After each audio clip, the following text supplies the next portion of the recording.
Alright, so today we are learning about 10.3 Law of Cosines. So this is after Law of Sines and all those trig ratios you were trying to remember. So first off, bell work is just, we're going to put some cosines in the calculator and see what they have in common. So you can see that on 1, when you plug in cosine of 20, you're going to get probably about 0.94. And when you go to cosine of 160, you are going to get negative 0.94. So there's an importance there. Plugging in 3 and 4, you're going to get 0.5 and a negative 0.5. So what we're seeing here is, you know how in sine we said that there were two possible answers. Well, here there are two possible answers, but it's negative of one another. So you're always going for the smaller cosine. So that's the big takeaway here is in cosine, we always go for the smallest angle because when you go for the largest, you are going to get some potential negative answers.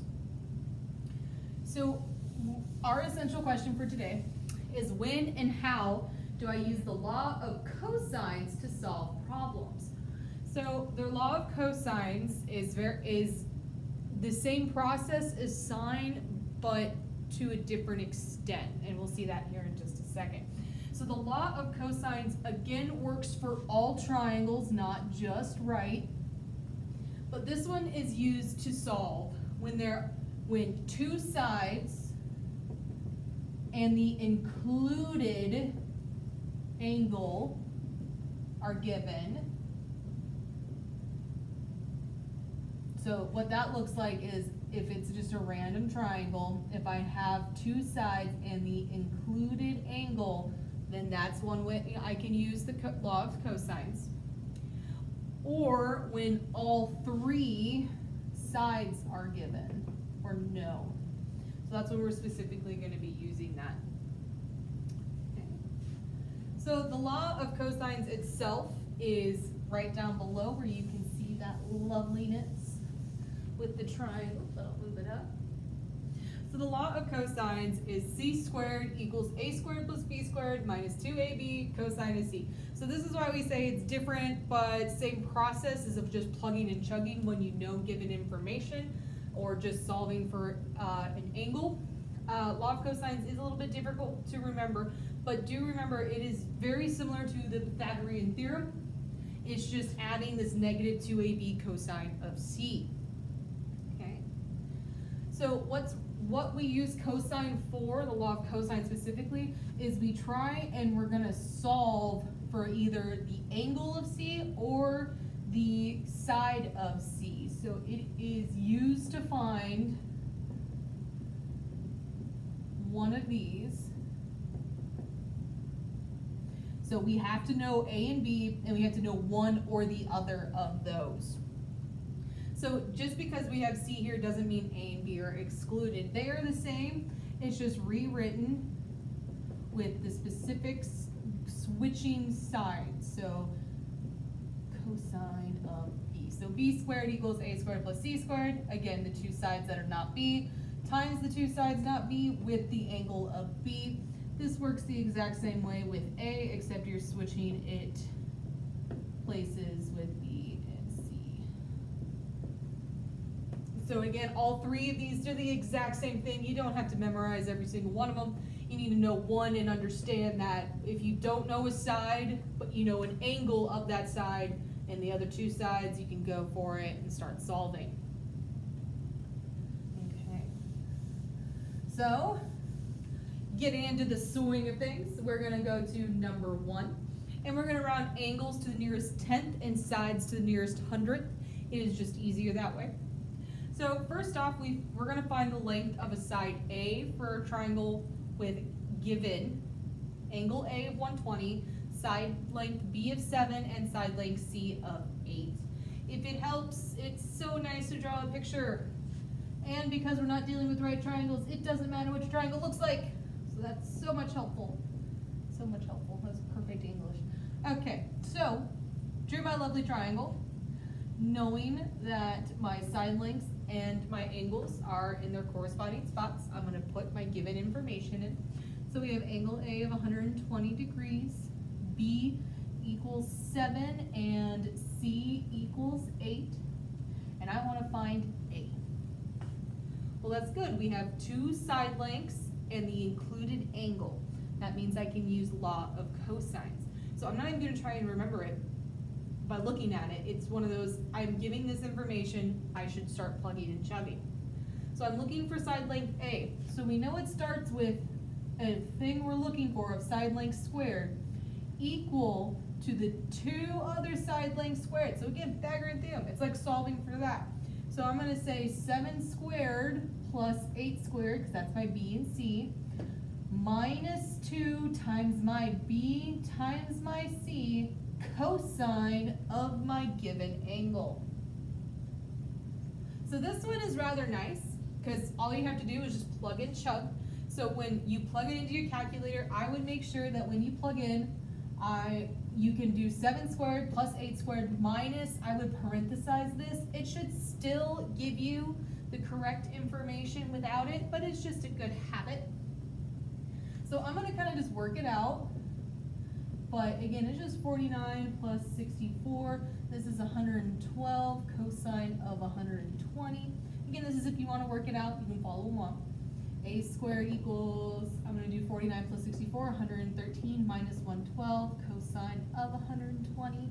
Here's the thing, is if you do work it out because you want to make sure you're following along, do not do 113 minus 112. You cannot do that. That is being multiplied by cosine of 120. So what you're going to do is plug the whole thing into your calculator. So 113 minus 112 times cosine of 120. Please don't mix those up. So you're going to get this is actually really pretty at 169. And then we're going to take the square root, because that's what we need to find our side length, and we're going to get that A equals 13. Ooh. Okay. So again, a lot of you, if you need to, you don't have to do these steps. You can plug all of this into your calculator to get 169, take the square root, and you'll get your 13. It's just when sometimes that extra, like, oh, okay, we're getting this all together, it works. Okay. So now, that was when we solved the 2 sides and the included angle. We're gonna now look when it is all 3 sides given. So this specific rule, please remember it. This specific rule, when all 3 sides are given, and you're using it to find angles of a triangle, it's best to find the largest angle first. And the way to determine that is the largest angle is opposite the largest side. That is the angle-side relationship, if you remember from last year. Okay. So here on 2, we are solving triangle ABC. Again, I'm just gonna make a pretty triangle as best as I can. It's terrible, but it's there. I've been given that A equals 8, B equals 10, and C equals 5, but no angles were given. So we need to find our angles of this triangle. Well, when I meant it. Do the largest angle first. So to determine the largest angle, I find the largest side, which is 10, and say, all right, I'm solving for B. So this one, we're gonna be solving for an angle, so that means that's the one we're looking for. So we're gonna start with 10 squared equals 8 squared plus 5 squared minus 2 times 8 times 5 cosine of our given B. So as you can see, I did put A first and then C. It doesn't matter. As long as you have 8 and 5 there and 8 and 5 over here, you're doing just fine. So this is one where you kind of have to make sure that you're doing math correctly and making sure you're getting it done without manipulating things. So we're going to go through this one step by step. We're going to see that we're going to get 100 equal to 64 plus 25 minus 80 cosine of B. I'm going to subtract 64 and 25. I am not touching that negative 80. It is being multiplied.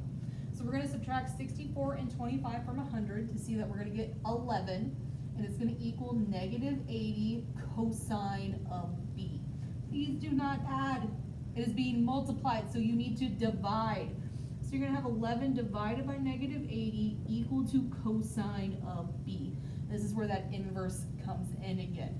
So we're gonna see B equals the cosine inverse of 11 over negative 80. So this is where you just plug and chug. Second cosine, 11 divided by negative 80, and you're gonna get that B is 97.9 degrees. Okay. So that's using law of cosines to find an angle. So that let us found B. That found us B. But we still don't have enough information to find C and A just looking at the angles. So there are two options. You have two options. Option one is you can use law of cosines again, okay? So option one is law of cosines, and I'm gonna go for the next biggest, which is A. We're gonna do A. So looking at A, we do 8 squared equals 10 squared plus 5 squared minus 2 times 10 times 5 cosine of A. So we're going for that one. So again, because we had enough information to do law of cosines again, knowing that we're going to find the other angle, we can do that. So you can do law of cosines again. I think option one's a little harder. I'll show you how to do option two. But option one, same process as what we did here. So I'm gonna just kind of plug it in. We're gonna see that this is gonna be negative 61. So I did 8 squared and I minus 10 squared plus 5 squared equals negative 100 cosine of A. So that means I'm gonna divide by negative 100. So cosine of A equals 61 over 100. So A is the same thing as cosine inverse of 61 over 100. So A equals 52.4 degrees. That's option one. That's a little bit longer. I like option two better because it's me and I like shortcuts, and you know me in shortcuts. So shortcuts, option two. I can use the law of sines. I have an angle and a side. I'm gonna use it. So we have sine of 97.9 over 10. I'm gonna solve for A just so you can see what's happening. Equal to sine of our unknown A over our length A of 8. So we're using law of sines now. Law of sines is okay to use here after you do law of cosines. So we cross multiply. We're gonna get 10 sine of A equal to 8 sine of 97.9. So A is gonna equal sine inverse of 8 sine of 97.9 divided by 10. A equals 52.4 degrees. So see, it doesn't matter. You have two options. You can do either one, okay? So we now know and confirmed A to be 52.4 degrees. How are we gonna find C?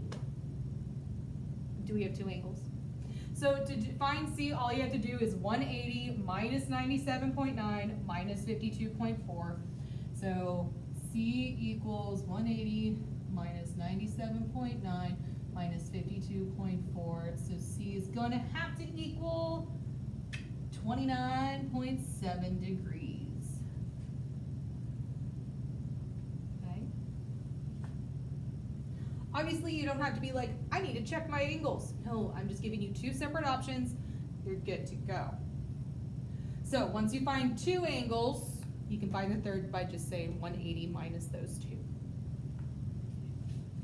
Number 3 works the exact same way. So if you want to attempt to do it on your own, go ahead and pause the video and work on it while I erase and get things ready.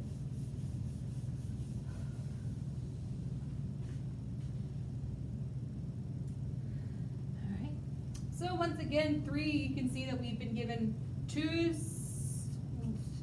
side lengths and an angle.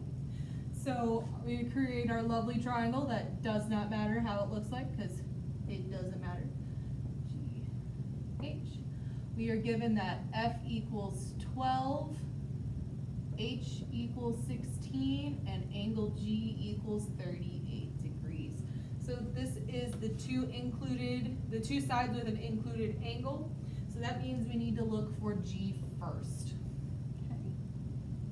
So solving for g, same process. We're going to have g squared equals to 16 squared plus 12 squared minus 2 times 16 times 12 cosine of our 38 degrees. So again, you can just plug that straight into your calculator and you should be getting 97.4. Sweet. So we get g squared equal to 97.40. Again, if you need to take a couple steps to get there, it's fine. But understand this can be just straight up put to your calculator. You're going to take the square roots of both sides, and g is going to equal 9.87 centimeters, because we're in centimeters. So perfect, we now know g. But I still have to solve the triangle, which means I'm still missing 2 angles. So to find the other 2 angles, you again have 2 options. You have option 1 is again to use Law of Cosines to solve for h or f, given that you know all the enough information, or you can use Law of Sines. I'm personally just going to do Law of Sines. If you want to see Law of Cosines, I have written it on the notes for you to look at. So I'm going to do Law of Sines. And I'm going to solve for f. I'm going to solve for f. So I do know that sine of 38 is correspondent to our 9.87 we solved. I want to look for angle f because I know f is 12. So I'm going to cross multiply. So I'm going to get 9.87 sine of f equal to 12 sine of 38. Get f by itself, divide by 9.87, and realize you are going to do the sine inverse. So that's going to be 12 sine of 38, all divided by 9.87. And we're going to see that f equals, I believe it is 48.5 degrees. Okay. If you do Law of Cosines, it is actually the same thing. Again, it's on my filled out notes if you need it. And then our last step is to solve for h. So h again is just going to be 180 minus our 38 minus our 48.5. So h equals 93.5 degrees. And you have solved the whole triangle. So these do take a bit more time, but you have to solve the whole triangle unless otherwise stated.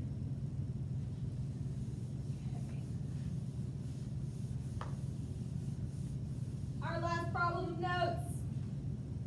So we have 2 guy wires, and if you don't know what guy wires are, it's the thing that come off the poles that keep them in place at specific places. If you've ever gone to a tent, you know what those look like. They are attached to the top of the pole. So I'm going to say this is a pole. And I have 2 guy wires that are attached on opposite sides that go to the ground. So here's guy wire 1 and guy wire 2. One is 20 feet long and the other is 28 feet long, and the wires are anchored to the ground 32 feet apart. So the whole thing is 32 feet apart. So we have 3 sides that are given. But it's asking how tall is the pole? How are we gonna find that? So what you should understand is you've been given 3 sides. That right there is a good indicator you are using Law of Cosines. So I'm personally just gonna say, I'm gonna solve for this angle right here, because I need to solve for at least an angle. I don't want to do the angle that's split in half by the pole. You can either solve for this angle or this angle, it does not matter. But you're going to solve for one of the opposite angles, so that way you can do 2 things. You can either use the Law of Sines to solve for x, or you realize this is a right angle and you can use a trig ratio, which will get you the same answer. But first we need to find that theta. So for us to find that theta, I need to understand that the side length it corresponds to is the 20. So using our sine, Law of Cosines, I should say 20 squared equals 28 squared minus 30 plus 32 squared minus 2 times 28 times 32 cosine of our unknown theta. So I'm gonna work this one out. So I'm gonna see that 20 squared is 400. 28 squared plus 32 squared is 1808. 2 times 28 times 32 is 1792. Again, times the cosine of theta. I'm gonna subtract the 1808 to get negative 1408 equal to negative 1792 cosine of theta. I'm going to divide by negative 1792, so I'm going to get 1408 divided by 1792 equal to cosine of theta. Have to take my inverse, so theta equals the cosine inverse of 1408 divided by 1792. So theta has to equal, when you plug it into your calculator, 38.2 degrees. So that gave us one theta. If I told you to solve for the rest of the triangle, you should be able to do the same thing we did on the last two. But here, what we can now see is I have created a right triangle. I can do a trig ratio, or I can do law of sines. I'm gonna do the trig ratio because right triangles, I remember those a lot easier. Sometimes, again, law of sines, both options are on the filled out notes, so you can see both of them. But I'm gonna do the trig ratio. So I have a theta, I have an x, which is opposite of me, and I'm definitely gonna use that 28 hypotenuse. I'm not gonna use the 32 because it extends to two triangles, but it is half of it. I do not know how far away. It can't use 32 at all. So, but I do have opposite and a hypotenuse, so I'm gonna use sine. So I can say sine of the theta I just found has to equal my opposite x over my 28 hypotenuse.